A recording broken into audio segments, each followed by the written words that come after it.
يا الوزير الاولي يا محمد الغنوشي، يا الوزير الاولي يا محمد الغنوشي، لو حسبنا سلطتك ما هي بدستوريه، ما بكينا بن علي ولا بكينا عصره، نعتبرها لحظه بالعمر تاريخيه. يا الوزير الاولي يا محمد الغنوشي، لو حسبنا سلطتك ما هي بدستوريه، ما بكينا بن علي ولا بكينا عصره، نعتبرها لحظه بالعمر تاريخيه. دكتاتوريه نظام القمع واستبداده اهلت تونس عليها الثوره الشعبيه، عندما ما نذم الله حقير وواطي، ونمدحنا نمدح بقناعه شخصيه.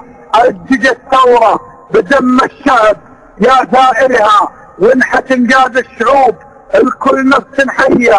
قل لهم بصوت منكفنا يشله كفه، كل نصر تستبق احداث مأساوية. عقبال البلاد اللي جعل حاكمها يحسب لنا العز في القوات الامريكية.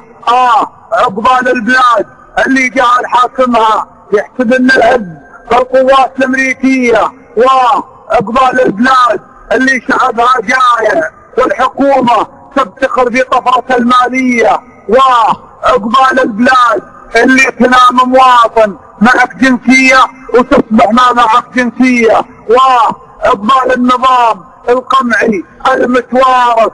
لا متى وانتوا عديد النزعة الذاتية، ولا متى الشعب ما يدري بقيمة نفسه، ذا ينصب ذا وراءه كلها منسية.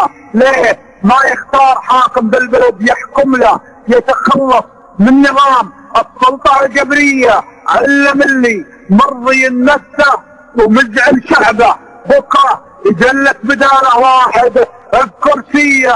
علم اللي مرضي نفسه ومزعل شعبه، بكره يجلس بداله واحد بكرسيه. لا يحسب ان الوطن باسمه وباسم عياله، الوطن الشعب وامجاد الوطن شعبيه. رددوا والصوت واحد للمصير الواحد، كلنا تونس في وجه النخبه القمعيه، كلنا تونس في وجه النخبه القمعيه.